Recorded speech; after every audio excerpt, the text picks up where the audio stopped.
Hello guys, कैसे हैं आप सब बच्चों। कल हमारी क्लास इकोनॉमिक्स नहीं हो पाई थी, कुछ हमारी नेटवर्क टेक्निकल प्रॉब्लम थी, है ना। तो हमने आपको मोटिवेशनल स्पीच दी थी, ठीक है ना। तो आप आशा करता हूँ मैं आप कुछ ना कुछ सीखे होंगे उससे।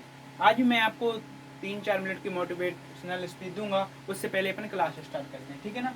अपनी क्लास इकोनॉमिक्स अर्थशास्त्र चल रही थी, ठीक है ना। तो अर्थशास्त्र में अपन आज बात करते हैं टॉपिक तेज दिया, मध्य दिया, दलाल स्ट्रीट क्या होती है, डीमेट खाता क्या होता है, बॉम्बे स्टॉक एक्सचेंज क्या होता है, ठीक है ना बच्चों। अपन उसकी बात करते हैं। तो तेज दिया और मदर दिया ये क्या है, इसकी बात कर लेते हैं अपन। तो ये होता है बुल्स और वियर। बच्चों क्या होता है, तेज दिया यानी बुल्स और मदर दिया यानी वियर। अब इनका काम क्या होता है, चलो नोट डाउन करते जाए बच्चे जल्दी जल्दी, मैं आपको बता दूं। ये दोनों शेयर बाजार की शब्दावलियां हैं, ठीक है। शेयर बाजार की शब्दावलियां हैं, ठीक है ना, शब्दावलियां हैं, ठीक है ना। ये दोनों शेयर बाजार की शब्दावलियां हैं, ठीक है ना। तेजिया मदिया बुल्स और बियर बोलते हैं इन्हें, ठीक है ना। अब आगे अपन बात करते हैं। बुल्स उन्हें कहते हैं जो शेयर बाजार की कीमतों में बढ़ाने में विश्वास करते हैं। बुल्स किन्हें कहते हैं, जो शेयर बाजार की कीमतों में बढ़ाने में विश्वास करते हैं, ठीक है ना। और बियर किसे कहते हैं, जो शेयर बाजार की कीमतें गिराने में विश्वास करते हैं, ठीक है ना। आ गया समझ में।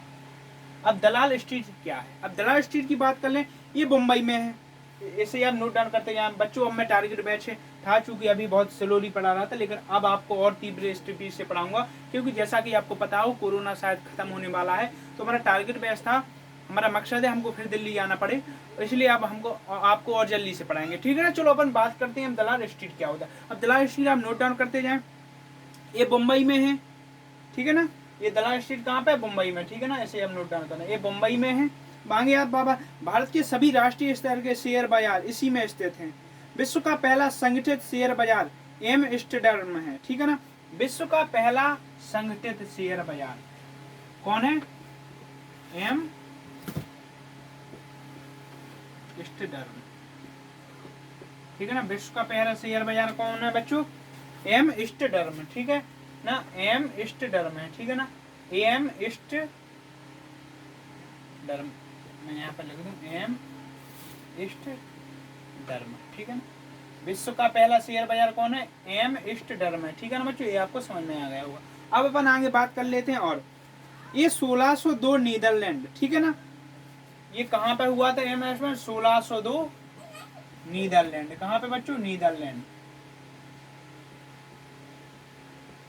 विश्व का पहला संगठित शेयर बाजार कौन है बच्चों, एमस्टरडम, ठीक है ना। ये 1602 में स्थापना कहाँ पे हुई थी, नीदरलैंड में। अब अपन आगे बात करते हैं, ठीक है ना। जबकि विश्व का सबसे बड़ा शेयर बाजार न्यूयॉर्क शेयर बाजार है, दूसरा स्थान वाशिंगटन डीसी में। अब अपन बात करते हैं विश्व का सबसे बड़ा शेयर बाजार कौन है, ठीक है ना। अब विश्व का सबसे बड़ा शेयर बाजार है बच्चों कहाँ पे, न्यूयॉर्क। ये है आपका अमेरिका, न्यूयॉर्क, ठीक है ना। दूसरे पे है विश्व का सबसे बड़ा संगठित शेयर बाजार, वो है वाशिंगटन, ठीक है ना, वाशिंगटन डीसी में, ठीक है ना। ये भी आप समझ चुके हैं। विश्व का सबसे बड़ा शेयर बाजार न्यूयॉर्क है और दूसरा का है वाशिंगटन डीसी। बच्चों ये दोनों कहाँ पे हैं, ये दोनों हैं आपके अमेरिका में, ठीक है ना। ये भी आप नोट डाउन कर सकते हैं। अब अपन आगे बात करते हैं तीसरा, डीमेट खाता। तो डीमेट खाता क्या होता है, ये भी आप सुनते जाएं। शेयर बाजार में व्यापार करने के लिए डीमेट अकाउंट खुलवाना पड़ता है, जिसमें कुछ शर्तें भी होती हैं, ठीक है। शेयर बाजार में, ठीक है ना, व्यापार करने के लिए डीमेट खाता का क्या काम होता है, शेयर बाजार में जो लोग व्यापार करते हैं, ठीक है ना, शेयर बाजार में व्यापार करने के लिए। इसमें बच्चों डीमेट खाता का क्या कारण होता है, शेयर बाजार में व्यापार करने के लिए डीमेट खाता खुलवाया जाता है, ठीक है ना, ठीक है ना। ये आप समझ चुके होंगे। इसमें कुछ शर्तें भी होती हैं, ठीक है ना। आप मोटी मोटी, क्योंकि आप फैक्ट याद करते हैं, ठीक है ना। अब अपन चौथा पॉइंट बात करते हैं, बॉम्बे स्टॉक एक्सचेंज, बीएसई बोलते हैं इसे। क्या बोलते हैं बच्चों, बीएसई, ठीक है ना। इसे क्या बोलते हैं, बॉम्बे स्टॉक एक्सचेंज को क्या बोलते हैं, बीएसई। इसकी स्थापना कोई हुई थी बच्चों 1875, 1875 में इसकी स्थापना हुई थी। और 2002 में इसका नाम बदलकर क्या, बीएसई रख दिया गया था। किसका रख दिया था, बॉम्बे स्टॉक एक्सचेंज का 2002 में नाम बदलकर क्या, बीएसई रख दिया गया था, ठीक है ना। ये भी आप समझ चुके होंगे। अब अपन आगे क्या बात करते हैं, बीएसई के बारे में और बात करते हैं। बीएसई एशिया और दक्षिण एशिया, ठीक है ना, दक्षिण एशिया का सबसे बड़ा वो बैंक है, ठीक है ना बच्चों। जो BSE है ना, BSE, ये दक्षिण एशिया का सबसे बड़ा और विश्व का 10वें नंबर का शेयर एक्सचेंज बैंक है, ठीक है ना बच्चों। ये भी आप समझ चुके होंगे, आशा करता हूं आपको समझ में भी आ गया होगा, ठीक है ना। दक्षिण एशिया का सबसे बड़ा, विश्व का 10वें नंबर का, और एशिया का सबसे पुराना, ठीक है ना। ये आप 3 पॉइंट समझ हैं। BSE है ना जो एक्सचेंज बैंक, एशिया का सबसे पुराना शेयर बैंक है, दक्षिण एशिया का सबसे बड़ा है, और विश्व का 10वें नंबर का सबसे बड़ा, ठीक है ना। इसे आप नोट डाउन करते जाए। अब अपन आगे और बात कर लेते हैं बच्चों। 2005 में यह पब्लिक लिमिटेड कंपनी में बदल दिया गया, ठीक है ना। 2000 किसमें 5 में 2005 में इसी किसमें पब्लिक लिमिटेड कंपनी, इसे भी आप 2002 में 2005 में BSE को किसमें पब्लिक लिमिटेड कंपनी में बदल दिया गया, ठीक है ना। ये भी आप समझ चुके होंगे। अब अपन आगे और बात कर लेते हैं बच्चों इसके बारे में। इसमें आप नोट डाउन करते हैं, जिसमें 5000 से अधिक कंपनी पंजीकृत हैं। BSE में किसमें 5000 से अधिक कंपनी पंजीकृत हैं, ठीक है ना बच्चों। ये भी आप समझते जाए। इसमें क्या है, BSE 5000 से अधिक कंपनी पंजीकृत हैं।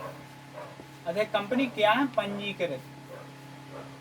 किसमें BSE में 5000 से अधिक कंपनी पंजीकृत हैं, और 5000 कंपनियों के अलग अलग समूह हैं। BSE 5000, BSE 2000, BSE 100, ठीक है ना। BSE पावर इंडेक्स 14 कंपनियां, BSE ग्रीनएक्स आपकी 25 कंपनियां, ठीक है ना। अब अपन आगे बात करते हैं BSE इंडेक्स। इसमें क्या है बच्चों, BSE इंडेक्स में आ जाएंगी आपकी कितनी कंपनियां, 14 कंपनियां, नॉर्मल बात है। ये भी आप पॉइंट ओनली फैक्ट है, इसे याद करना है, ठीक है ना। BSE इंडेक्स में 14 कंपनियां हैं आपकी, ठीक है ना। और अपन आगे बात करते हैं BSE ग्रीनएक्स। BSE ग्रीनएक्स में आपकी 25 कंपनियां, ठीक है ना। ये भी आप समझ चुके होंगे। BSE इंडेक्स में 14 कंपनियां हैं आपकी, और BSE ग्रीनएक्स में आपकी 25 कंपनियां। आगे आप समझ बात और सुनते जाए। BSE संवेदी शेयर सूचकांक, आप पॉइंट नोट डाउन करें बच्चों, ठीक है ना। तैयार हैं, चलो लिखो। BSE संवेदी शेयर सूचकांक 30 शेयर का है। इसका आधार वर्ष 1978-79 है। BSE का आधार वर्ष किस 1978-1979। कोई पूछे BSE का आधार वर्ष कितना है, ये है बच्चों आधार वर्ष, ठीक है ना। BSE का आधार वर्ष कितना है, 1978 और 1979, ठीक है ना। 1979 इसका आधार वर्ष है। अब आगे अपन बात करते हैं। इसी से सेंसेक्स बना, जो शेयर बाजार की गतिविधियों और इसकी दिशा को व्यक्त करने वाला प्रमुख सूचकांक है, जो 1986 में बना था।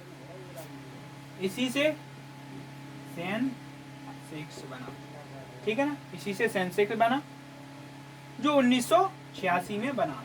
बस इतना पॉइंट आपको याद करना है। इसी से क्या बना, शेयर बाजार से सेंसेक्स, जो 1986 में बना था, ठीक है ना। ये भी आपको समझ में आया।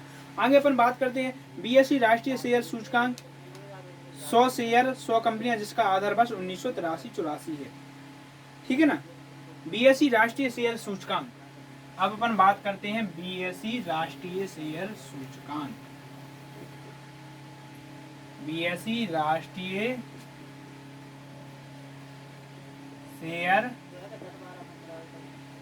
सूचकांक, इसका आधार वर्ष बच्चों कितना है, 1983 और 1984।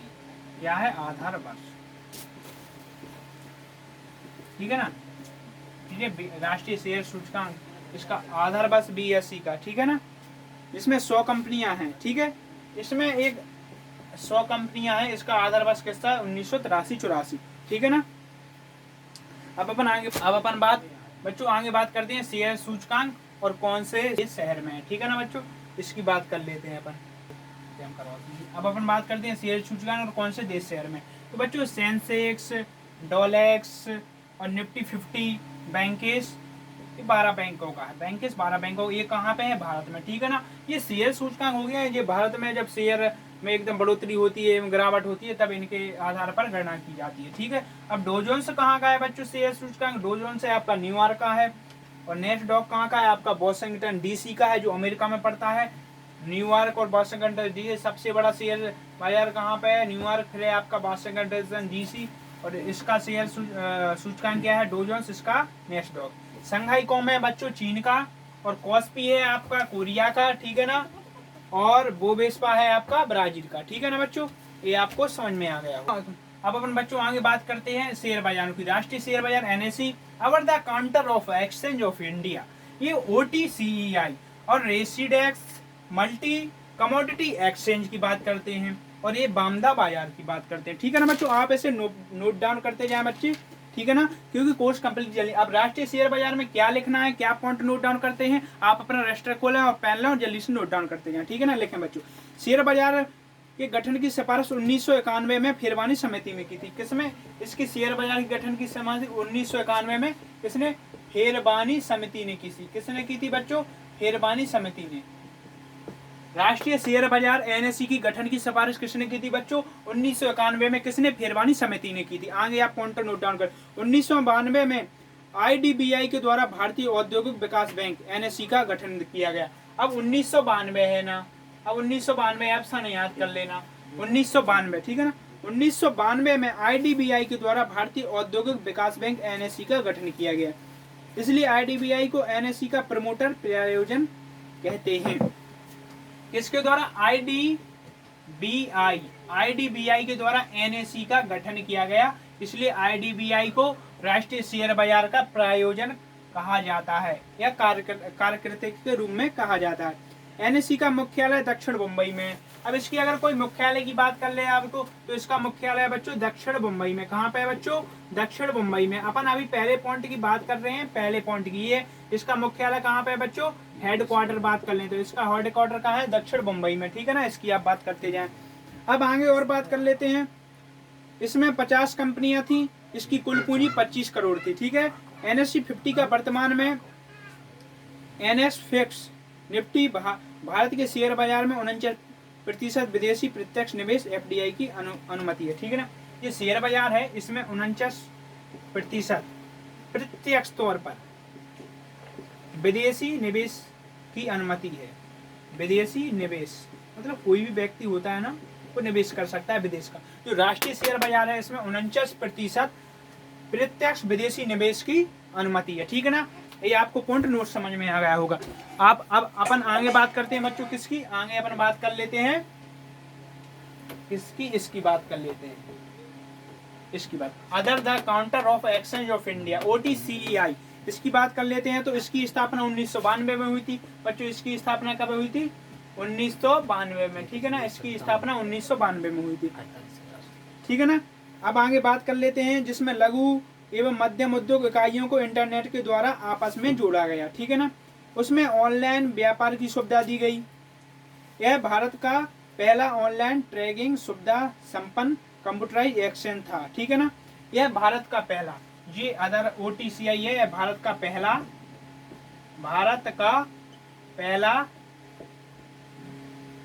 कंप्यूटरीकृत जी है ना, काउंटर था, ठीक है ना, कंप्यूटरित काउंटर था। ये आप पॉइंट नोट डाउन कर सकते हैं, ठीक है। कंप्यूटरित एक्सचेंज का ये ओटीसीआई है, भारत का पहला कंप्यूटरित एक्सचेंज सेंटर था, ठीक है ना। अब अपन आगे और बात कर लेते हैं। इसका कारोबार 30 लाख से 25 करोड़ के बीच है। इसका कारोबार है ना बच्चों, इसका कारोबार 30 लाख से 25 करोड़ के बीच है, ठीक है ना। इसका कारोबार है ना बच्चों, वो 30 लाख से 25 करोड़ के बीच है। अब अपन आगे बात करते हैं रेसिडेक्स से, तीसरा पॉइंट लिखा था मैंने। अब रेसिडेक्स क्या होता है बच्चों, इससे मैं आप सुन लीजिए। इसकी शुरुआत राष्ट्रीय आवास बैंक के द्वारा 2007 में की गई थी। जो रेसिडेक्स है ना बच्चों, इसकी शुरुआत राष्ट्रीय आवास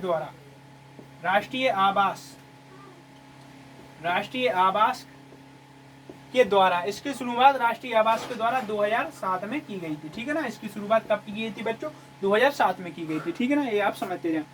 देश के विभिन्न भागों में मूल्यों में होने वाले उतार चढ़ाव की निगरानी। इसका मुख्य कार्य क्या है? जो मूल्य देश के विभिन्न भागों में कोई भी चीज होती है उसके उतार चढ़ाव की निगरानी मुख्य रूप से ये रखता है रेसिडेंट। अब अपन आगे बात कर लेते हैं मल्टी कमोडिटी एक्सचेंज, MCX। इसे क्या बोलते हैं बच्चों? MCX। ठीक है ना, ये हो गया आपका चौथा पॉइंट, मल्टी कमोडिटी एक्सचेंज। इसके बारे में बात कर लेते हैं बच्चों। तो ये क्या होता है, ये भी आप पॉइंट नोट डाउन कर सकते हैं। BSE और MSE के बाद यह राष्ट्रीय स्तर का तीसरे शेयर बाजार है। पहले क्या था? BSE और MSE, ये पहले दो शेयर बाजार थे। अब तीसरा, इनके बाद, ये दोनों के बाद ये तीसरा, ये कौन है? तीसरा मल्टी कमोडिटी एक्सचेंज MSE, ये तीसरा राष्ट्रीय लेवल का शेयर बाजार है, जिसकी स्थापना, इसकी स्थापना कब हुई थी बच्चों? 2013 में इसकी स्थापना हुई थी। ठीक है ना, ये आप पॉइंट नोट डाउन कर सकते हैं। अब अपन आगे बात करते हैं वायदा बाजार। ये है आपका वायदा बाजार। आप 5वां पॉइंट में ऊपर लिख दूं, ठीक है ना बच्चों? ये हो गया आपका वायदा बाजार। इसे आप 5 पॉइंट नोट डाउन करें, वायदा बाजार। अब इसमें क्या है, ये भी आप पॉइंट नोट डाउन करें, ठीक है? इसके अंतर्गत खाद्य तेल, दलहन, अनाज, चावल, गेहूं आदि को रखा गया है। ठीक है ना, आप ये समझ, इन्हीं को जींस भी कहते हैं। ठीक है ना, इनके बाजार में जींस व्यापार कहते हैं। आजकल शेयर बाजार की तरह गांव और कस्बों में भी मीडिया हाट बाजार में हाईटेक हो रहे हैं। जैसे पहले बाजारों में शेयर बाजार मोबाइल के टेक्निक के द्वारा चलते, लेकिन आजकल गांव में और छोटे कस्बों में भी देखा जाए तो वहां भी शेयर बाजार के द्वारा आपका व्यापार चलता है। ठीक है, ये भी आप समझ चुके होंगे इस समय में। तो नई युवा पीढ़ी आप तो सब लोग जानते भी हैं। ठीक है ना, ठीक है। खाद्य तेल एवं अनाजों का भार ऑनलाइन काउंट कर रहे हैं। ठीक है, ऑनलाइन काउंट कर रहे हैं, नॉर्मल बात है खाद्य तेल एवं बाजारों का। अब अपन आगे बात करते हैं व्यापार या भविष्य, फ्यूचर। जिस बाजार में होता है उसे कमोडिटी एक्सचेंज कहते हैं। भारत का सबसे बड़ा कमोडिटी एक्सचेंज MCX जो मुंबई में है। ठीक है, भारत का सबसे बड़ा कमोडिटी एक्सचेंज जो अभी मैंने पढ़ाया था MCX, ये कहाँ पे है? मुंबई में। भारत का सबसे बड़ा एक्सचेंज है बच्चों, भारत का सबसे बड़ा एक्सचेंज शेयर बाजार कौन है? कमोडिटी एक्सचेंज MCX जो मुंबई में है। ठीक है ना, ये भी आप समझ चुके होंगे। अब नोट करके एक पॉइंट नोट डाउन कर सकते हैं बच्चों, नोट करके आप एक पॉइंट नोट डाउन करें। ठीक है ना, नोट, अब नोट करके आप पॉइंट नोट डाउन करें। इनसाइड ट्रैकिंग शेयर बाजार से संबंधित वह अवैध कार्य है जिसकी किसी कंपनी के कर्मचारी द्वारा आंतरिक सूचनाओं का उपयोग करके शेयर ट्रैकिंग किया जाता है। ठीक है ना, इनसाइड ट्रैकिंग क्या होती है बच्चों? Inside trekking,